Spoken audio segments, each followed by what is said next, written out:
Greetings, Rochester. This is Michael Wojcik, continuing to take a look at what's going on in St. Paul and how it affects us here in Rochester.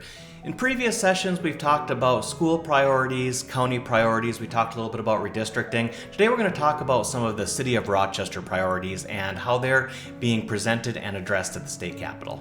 One of the most important topics for cities, including Rochester, and counties as well, is the topic of government aid. This is the idea that the state really limits how local governments can pay for things. We're largely limited to property taxes. However, a lot of places that don't necessarily have a high property tax base might have substantial sales taxes or income taxes, but they don't necessarily have a way of accessing that. And what local government aid does is it takes a look at the needs of a community and goes through some calculations to figure out what is an appropriate distribution of these state resources to make sure basic needs are met. Now, this happens both at the city and county level. It's incredibly important. It's probably the number one thing that the state legislature does that affects our property taxes. I can tell you it's incredibly complicated. I studied it for years and I don't consider myself to be an expert by any means, but one of the top priorities for the City of Rochester, League of Minnesota Cities, and counties as well is protecting local government aid. Now, some of you might believe that LGA is not an exciting or sexy topic. I have two things to say about that. One, you're wrong. It is. Two, I know I never can convince many people of that, so we have to look at it from the other direction. That is, the finances of a community are how we pay for things. It's how we pay for the things that we love about a community. And it's important, and that's why it's such a high priority for the City of Rochester and so many other cities. This is a bonding year, as we've discussed in the past, and as a result, the City of Rochester has a number of bonding projects that they're looking to get partially or fully funded by the state. Probably the most prominent is a 6th Street bridge that would connect up some of the areas that are ripe for redevelopment in southeast Rochester across the Zumbro River at 6th Street South and help build out the downtown Rochester grid. It's a project that improves mobility and connectivity in a lot of different ways.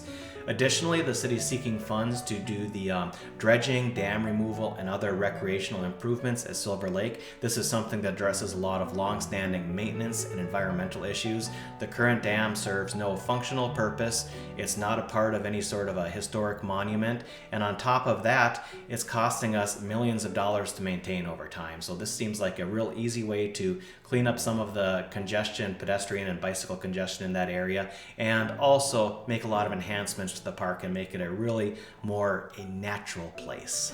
Now, some of you know I'm a bit of a fan of walking and bicycling as modes of transportation, and we have a great series of trails here in Rochester, but they don't necessarily connect everywhere that we would want them to. And one place that's particularly bad is southeast Rochester, south of Highway 52.